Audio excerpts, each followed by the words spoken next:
Hey, Roger. Great to see you here today. I'm so excited to have this conversation with you because we've been working together now for a while, and I wanted to ask a few questions so you can share your story and inspire others watching you today. How does that sound? Sounds good. Good to see you too. All right. So, why don't you tell us a little bit more about what you do and what is your mission? I have a couple of businesses. One is a commercial cleaning company that I've had for 13 years. Originally started with someone approached me and because I was selling janitorial supplies for a chemical manufacturer. And then this person who I was selling supplies to said, "Hey, I do this with other people. Let's work together doing this. You go find the business and I'll clean it. You start a company and we'll go do that." And literally within a month, we had our first business, right? And then I would get 15%, right? So while I still had a regular job, I was doing this for several years and I just kept getting more and more business. And while I was at the other job, I just realized I'm going to be working forever if I don't change things. Financially, I wasn't divorced, not in the best financial position. And I'm like, okay, I need to make a change. So I was working with a coach. And she said, you need more specialized training and how to get your business and all this stuff. And so I made the plunge, made a decision. All right, I'm going to move forward with this, put the money down. And of course, you were the mindset coach for that. And I was dead set on, okay, I need to grow my business. I need to get it to $1 million in revenue and to get to my goals to be profitable enough. And Mike said, you get right away. He's like, you got to get rid of your subcontractors, employees. I'm like, yeah, no, thanks. Not for me. I've never managed. I've only done sales, right? Never managed, in all my previous jobs. But talking to you, you kept, well, look at it this way, look at it this way. And you said, you put the numbers together and the light bulb just clicked. I'm like, holy smokes, she's right. And just right there, I said, okay, I'm going to do it. I did not want to do it. I did not want to hire employees.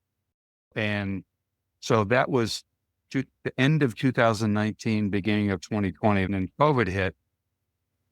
And it was just like the perfect storm where business went down, where if I had a 5-day a week clean, they only needed 1 day a week and so on and so on. So I didn't need to replace a whole staff full of people. So as I hired, then I just put them in, get the subcontractor out, which she didn't like too much, but so I put all these employees in. But the thing was, COVID was going on.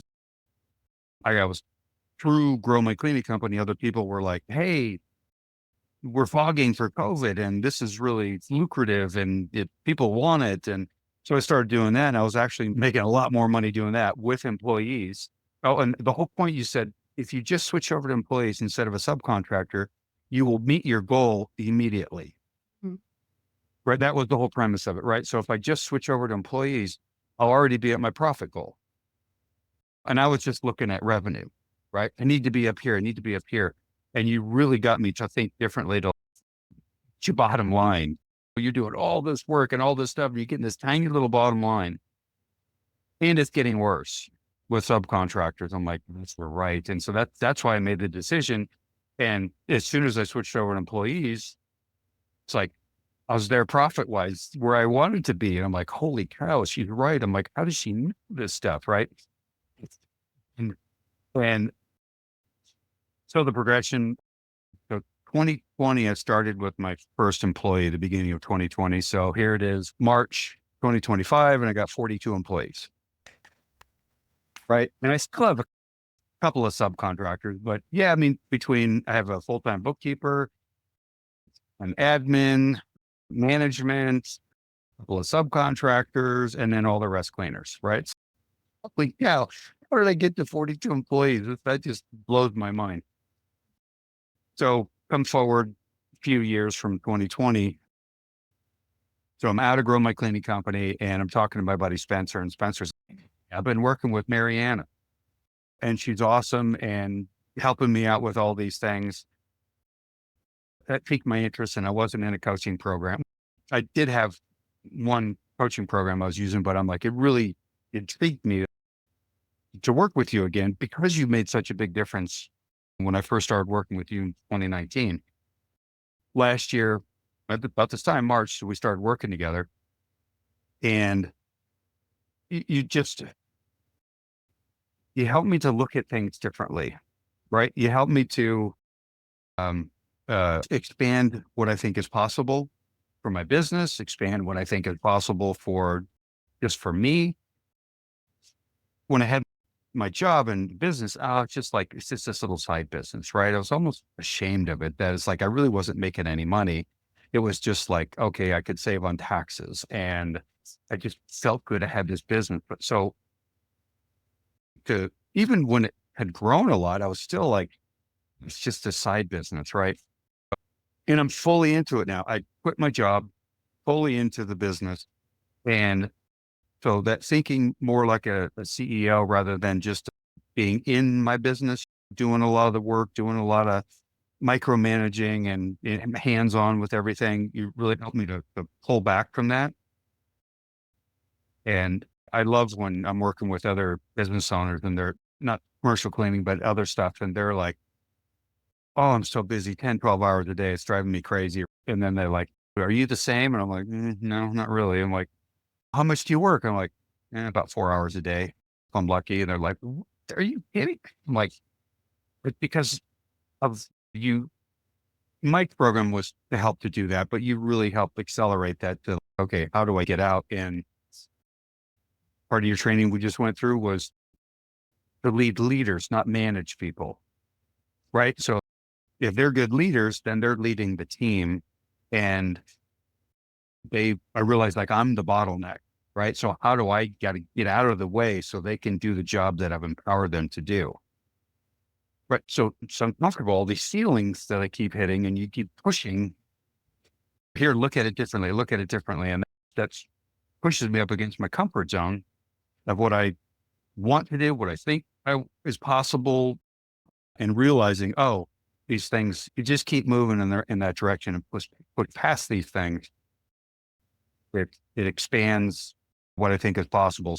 How do I increase my bottom line, the profit? You help me to look at my business through, if you were going to sell this, what would you take out Mhm. as from the bottom line as not just like owner's drop, but all the other stuff that this business affords me?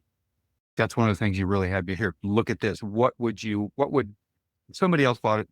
This wouldn't be included. Oh, all the coaching, there's travel, there's just paying for my truck, and which I got to a couple of years ago do a full where you Like, can appreciate the whole thing within 1 year, right? And that kind of stuff. And so pull all that out, the expenses that having the business pay for, and it's like, holy cow!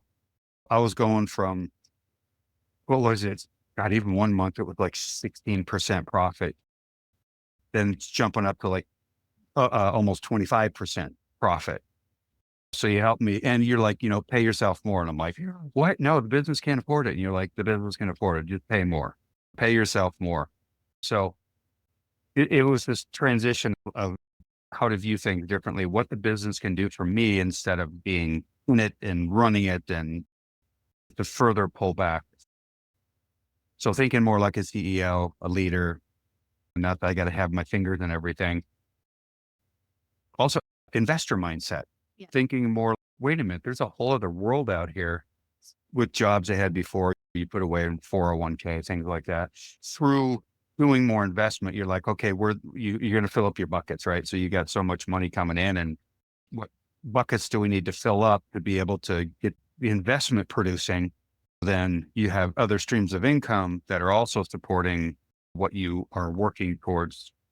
And I'm like, oh, well, what am I working towards? So we got net worth and you got cash flow. And then how is this all working together? So then, okay, let's track all this, right? And then when I started tracking with you what my net worth is and then pulling out the owner stuff, right? It's holy cow, and what can put in to invest in these other things? Oh, here's a point you made that I thought I never looked at it that way. Before I did a coaching program on how to buy commercial real estate in our businesses. And I spent 30 grand on it. and I didn't do anything with it. And I thought, what a waste of money. Just, and you're like, every time you invest in yourself, the, there's multiple payoffs to it. And then it dawned on me, wait a minute. There's a guy cleaned floor of his building, and I felt comfortable in talking to him because I had done this course on how to do commercial real estate. So that's how I approached him. Hey, I want you to help me with this, taking this course and blah, blah, blah. And he's more towards the end of his career, and he wanted to be a mentor. He's like, yes, absolutely. Let's get you going in this. And so now I'm invested in a couple different things, but now I'm 10% stakeholder in a 30 unit apartment complex that we're building. So I'm like, how does that happen? Uh, oh, so that money wasn't a waste. No. I would never have talked to him about commercial real estate if I hadn't gone through those courses. So now that's opening up more stuff to look at. Or what other real estate can I get into? And then buying other businesses. This was before working with you, but not long before. Um, I bought another business in Minnesota, house cleaning business with a buddy. And what I think is possible is expanded a lot, and just changing my mindset around things, not just expanding, but being able to see things differently. Now I'm thinking more like an investor, not like a business owner. Business is supporting all this other stuff, which will, and then that's legacy, right? How do I set this up? Now it's changing the trajectory of my family through working on this. So yeah, I think you asked what my mission is. And as I go through this stuff, I have to grow as a person to get to these goals. So that alone there helps my family to, okay, we're I'm showing what's possible to my kids. They're teenagers, and showing them what's possible. Go for your dreams, do this stuff. There's a whole world out there, right? It's amazing to me. This started with you back in 2019. I would not have gone and hired employees if you wouldn't have made that shift. Mm. Helped me to see that. And that just opened up a whole new world. So that's why I want to come back to you and start working with you again. I'm amazed when I have people say, oh my God, you spend whatever money on coaching. I'm like, yeah, why do you need coaching? They just don't get it. And I was never interested in business or management or any of that kind of stuff. I've been asked through different jobs to manage. I'm like, "Ugh, no, thank you. I do not want to manage anybody. I just want to deal with my stuff." So now it's being able to work with people on my team. They like working for me, which I find I actually am a good manager. I am a good leader. And a lot of it is through seeing, getting help, seeing what's possible and how I am helping these people and why this is part of my mission I get to help the people in my business. And it's, wow, that, that's really huge. It's, that means just as much to me as the customer. I do commercial cleaning, right? So I only hear from them when things aren't right. They never call me up and say, you're doing a great job. It's just when something goes wrong, I hear from them. So working with my employees and being able to help them. Oh my gosh. Yeah, of course I want to grow. I want to have more people that I can help and provide steady income, provide a couple of them have been like, you treat us like family and we want to work for you. And so it's a whole different aspect on how to go about business, which I never even could imagine that was out there.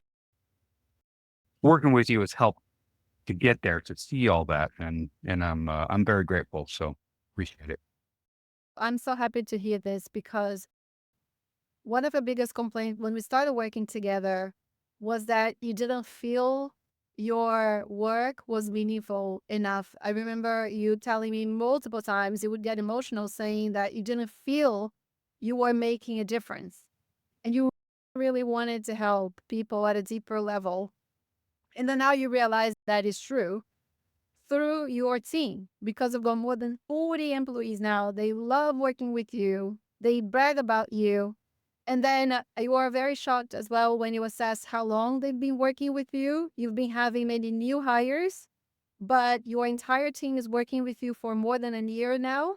on average, which is absolutely fantastic for your industry where turnover is so high and so crazy, but they're still deciding to work with you. And you're now showing them that there is a path as well for them to grow.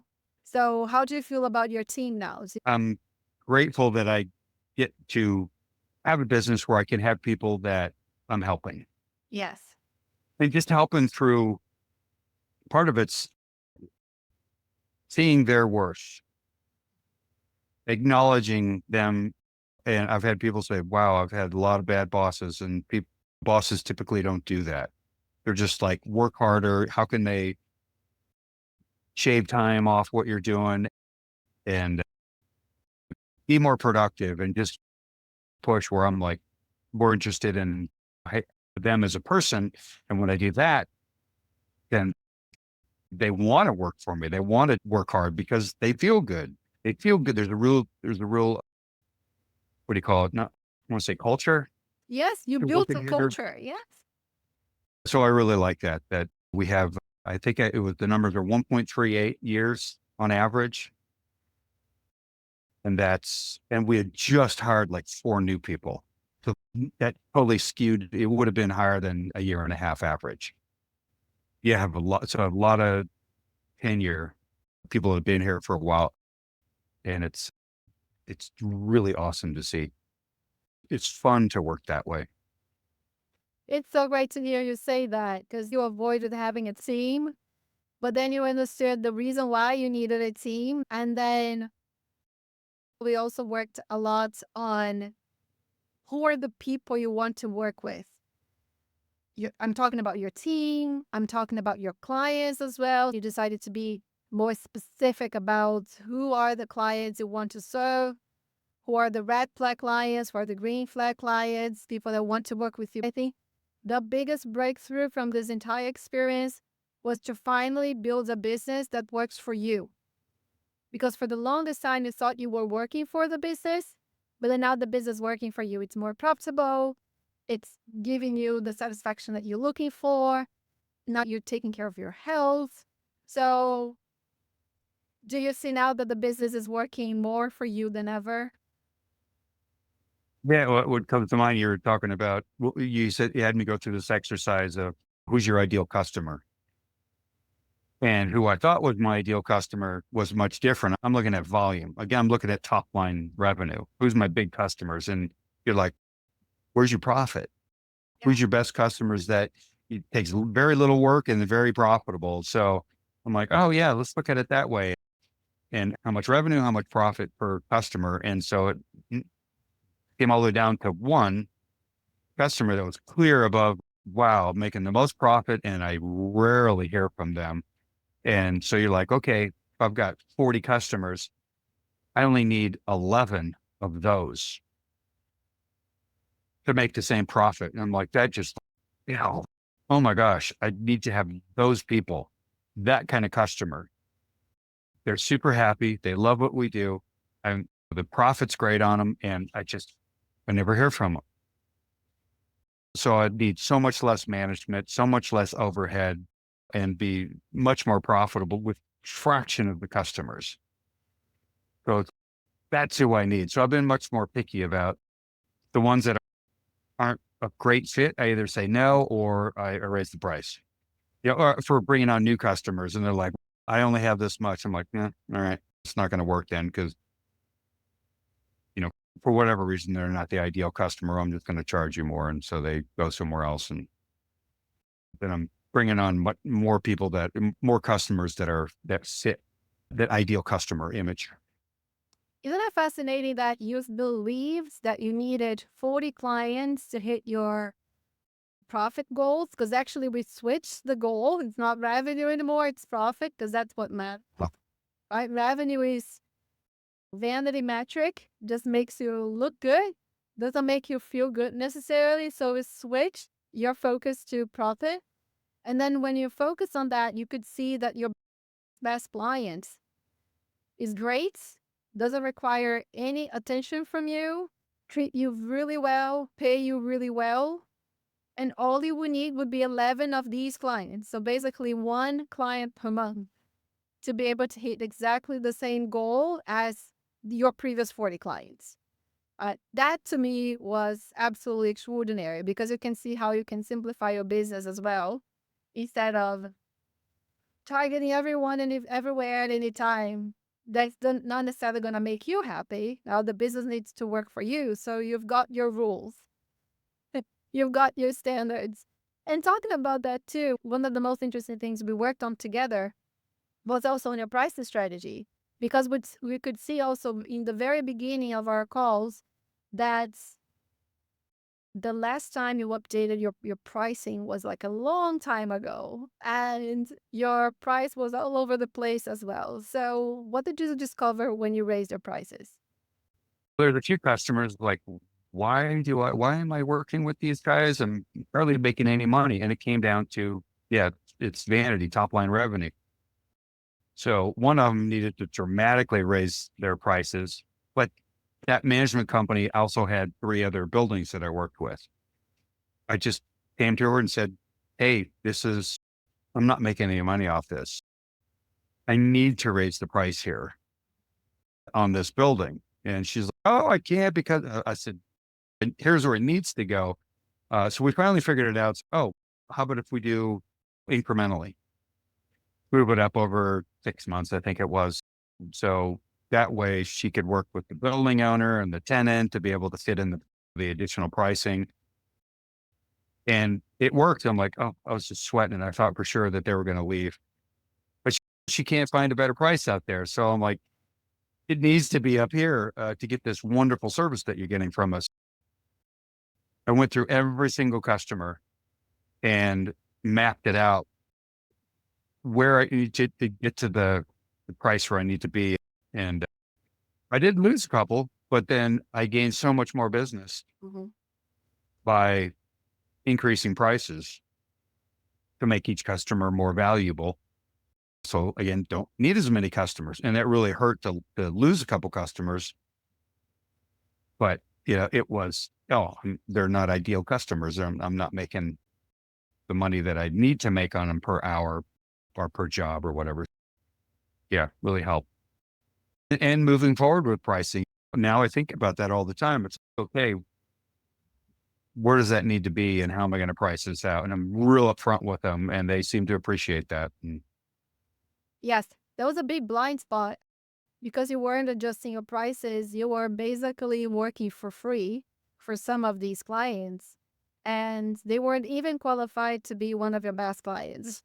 So when you saw where they were categorized, they were not in the green flag category. But I think that was a big wake up call as well. Now that you are onboarding your clients to make sure that the price strategy is correct so that you don't have this problem again 5 years, 10 years from now, right? When they're working with you now for a long time without guaranteeing that you're paying what you deserve. And that language also changed. It's not even what you need, but it's also what you deserve because you do a great job. And your team absolutely loves them too. So I think that was a big thing for you. And what would you say was the biggest challenge you overcame during this process working with me, Roger? making decisions. I have a desire for a lot of things and things didn't happen until I made decisions on it and pushing past that fear of reaching the next level. And you're really good at showing me where I could be to get myself out of the business, to raise prices, to show what's profit versus revenue. All this stuff was the hardest part is making that decision. But once I make the decision, then I go through some fear in doing the implementing, but it always works out well. Oh yeah, Mariana's worked with a lot of companies and these are tried and true methods and ways to do things. It's difficult, but once you make the decisions, okay, now you kick in gear and make things happen. Yes. Just like increasing your prices, it was a desire or a goal to increase your prices. At some point, when you saw the numbers weren't making sense, and we set some easy targets like reaching out to the top 3 clients that needed a price increase, but they are great people. You guys communicate well. These would be low hanging fruits, like easy yeses. Then now you're collecting yeses. So you feel confident, right? You build that confidence. You gain evidence that it is possible to get a yes from a client that just receiving a price increase, so that if and when you get a no, it's okay because you've collected a bunch of wins. So we did use some tricks there just to make it easier for you to be able to make a decision. Because the problem was to have the thought of reaching out to all of your clients and all of your clients saying no, then you wouldn't have a business anymore. But that wasn't what happens. We worked on that. And was there any, I was curious to hear this from you because I know all the things we worked together, but were there any unexpected benefits or surprises along the way? Like things that happened for you in your life or in your business that you weren't expecting as an outcome of the work that we did together? Positive. You mean the stuff we've talked about in the last with my health, with my everything. This was unexpected, very unexpected from you. That this past year I had blood clots, right? Blood clot in my leg, both lungs. I lost some business through several different things. So I was so grateful that I was able to find ways to increase profit. E- And some of these customers were, like you pointed out, they weren't ideal customers. It was like pulling the herd kind of thing. And I'm like, why is all this happening with physical issues and stuff that's happening in the business? And you've helped me to see this is a launching point. This has helped you to change your mindset around things to be able to take advantage and move forward. That was really unexpected. You're more on like on a spiritual basis of, hey, this is higher power or whatever, showing you that there's benefits to what's happening, right? It's really shown me like I need to take care of my health. And that's something that I've neglected over years. And this wake up calls, hey, whoa, I need to do things differently here. Same thing with the business. Hey, some wake up calls. I need to do things differently. And what Marianne was talking about, I'm like, oh, yeah, I need to implement these things to move forward, do things a little differently to make it bigger, better, faster, whatever the business and to help. So it's a lot of this stuff that I thought was negative is really pushed me into a different way of dealing with my life, with my spirituality, with business. So I thought Marianne is just a business coach, but we talk about health. We talk about sometimes I get on the call and I'm like, I'm depressed. I don't want to do anything. I don't want to talk to you on the phone. And in a really tough place where I'm like, I don't want to do anything. I don't want to work in my business. I don't want to do anything. And you just shifted gears into this. All right, let's talk about it. And that meant the world to me. You shared with me stuff that like, wow, I didn't know you had these different depths to you that this isn't all about just business stuff, which helped me to be okay with what's going on. And okay, this is a process and this is the kind of stuff that happens. This is normal. This is usually just keep going and not trying to talk me out of it, but like, this is normal. This is what happens. It's like when I push forward to get these goals, there's a pullback. And it seems like a lot of that pullback was the health, was the issues in the business. There was all these things that were happening. You're like, no, this is what happens. And then it's going to slingshot you forward by taking care of this stuff that needed to be taken care of to be able to get to that place. And that shift in mindset was very unexpected, but very helpful, right? Yeah, this is normal. This is necessary to move forward. And this was recent, right? This was the last few months where I've been talking about this stuff. Yeah. So It's helped me overall in my life, not just talk about my kids. We talk about other stuff going on in my life and health and food and everything else. So that was nice. An unexpected gift. Yeah. I see that the business is simply a mirror reflection of your internal world. And it serves as a vehicle for you to express your dreams, for you to build the lifestyle that you deserve. It becomes your cash printing machine, which ended up being what your business became now as you became an investor as well. You were saying this in the beginning. Now you see that the biggest identity is of an investor, where the business is one of your sources of income that fulfills many other buckets that will serve you long term for future generations. Like, it's so systemic. Like, all the things that we're talking about are entirely connected. And the biggest problem I see out there helping people with business is that they try to isolate the business and talk business when the business is just a small fraction of what's really going on. And in your process, I know that you allowed everything or many things that were preventing you from actually truly doubling your business, that you allowed those things to come to surface and you allowed yourself to talk about them too. Because most people will hide those things, or they will believe that there's something broken or something really bad about what's happening.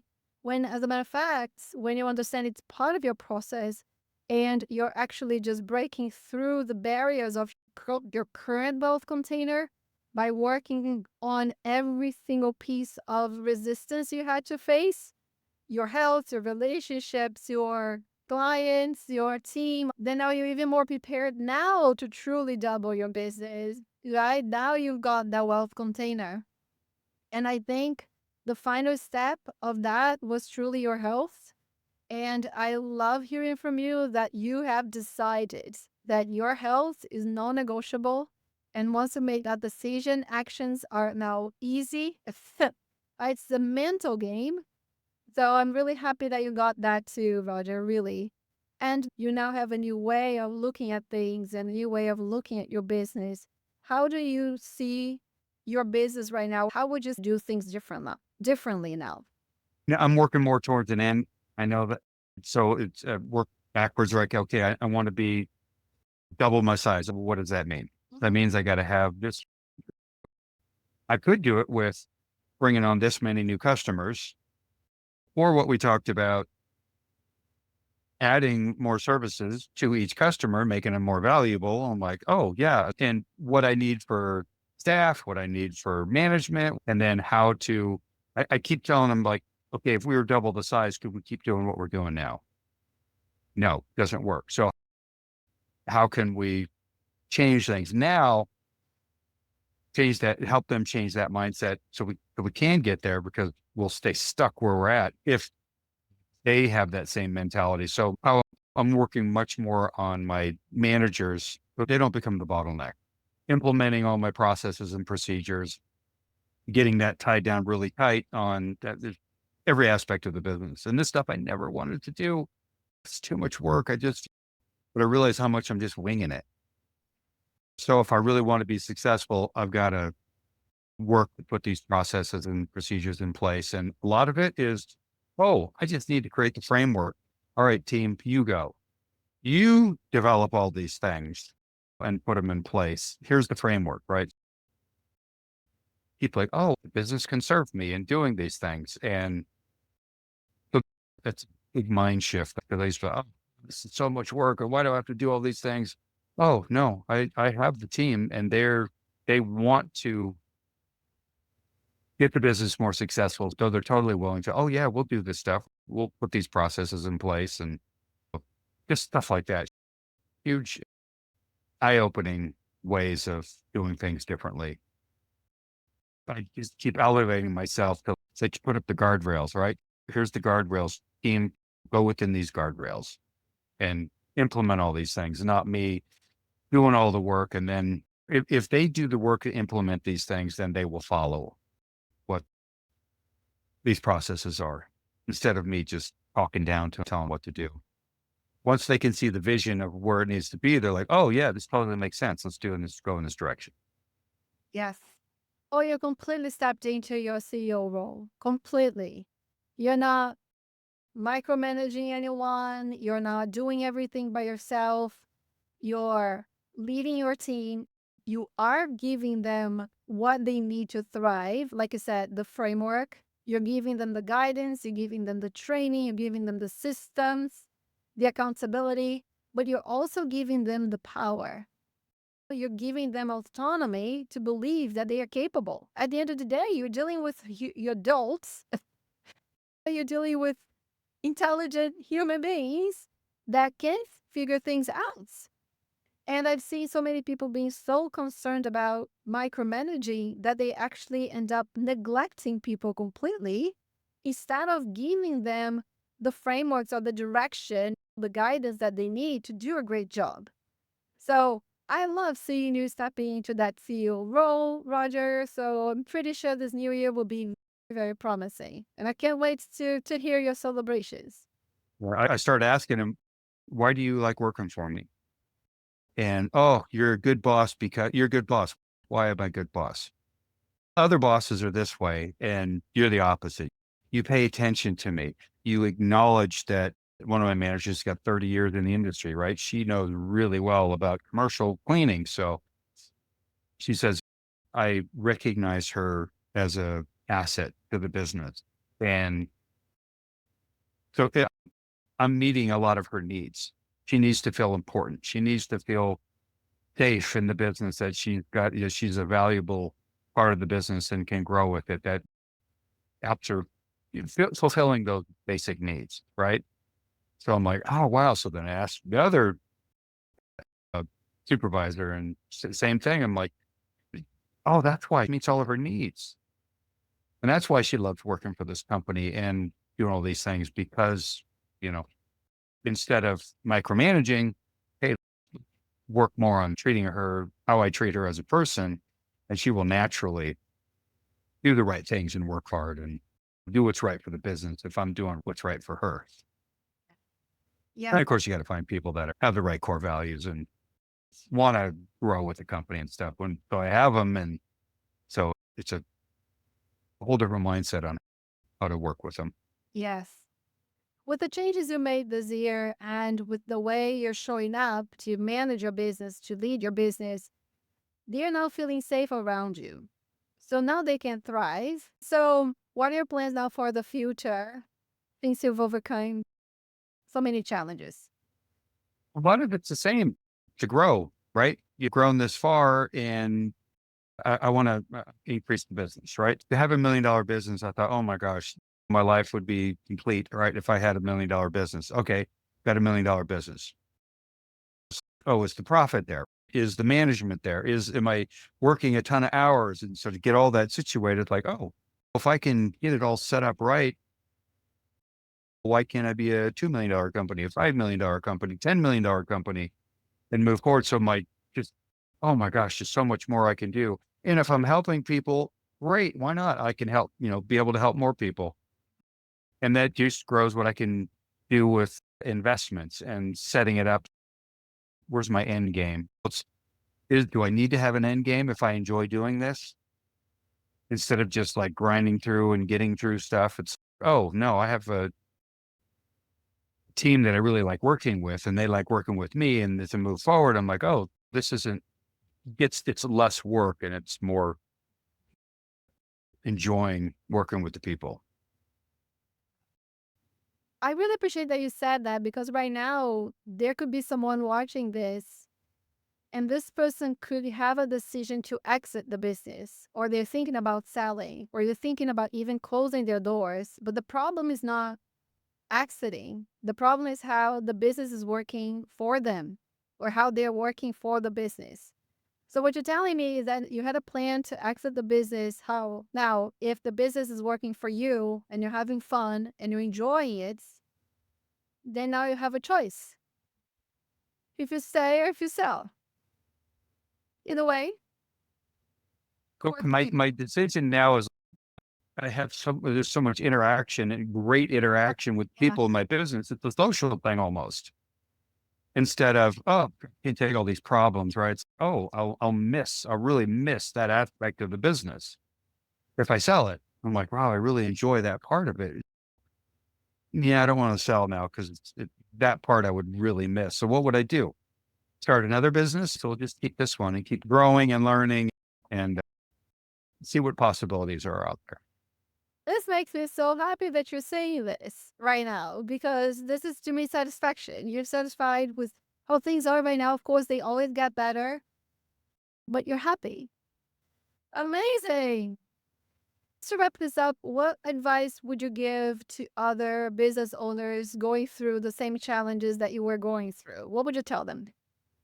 I couldn't imagine where I was 5, 6 years ago now, right? If you would have said, here's where you're going to be, you're going to have this business.